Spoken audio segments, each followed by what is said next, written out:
And after 3 years of traveling the world, I noticed that this is exactly what China is doing. For example, take the small island nation of Sri Lanka. This developing country needs money and China has a lot of it. So Sri Lanka took billions of dollars in Chinese loans. It was easy money just there to be taken. And with that, they built skyscrapers, highways, airports, and shipping ports. The country grew and prospered. But few years later, this easy money came with interest rates, and Sri Lanka was so much in debt that it couldn't pay back China its money.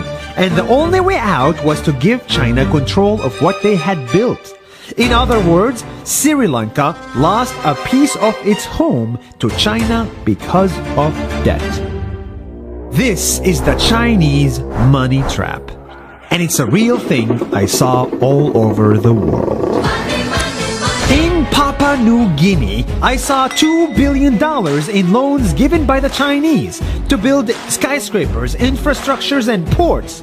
But there is no way this remote developing country can pay it back or its interest rate, and the only way out is to give China control of the country. In the Maldives, Pakistan, Malaysia, Laos, Kazakhstan, Mongolia, Egypt, Kenya, and South Africa,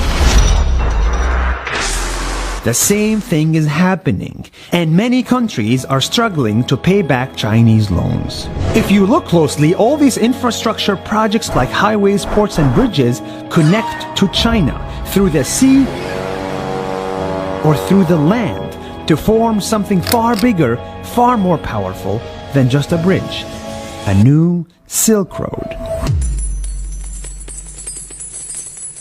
The world is already made by China, and I think slowly it will be owned by China. Don't get me wrong, building bridges, ports, highways, and airports is a great thing for the people and the country, but they come at a very high cost. And when these countries can't pay back the loans, these countries will lose their homes.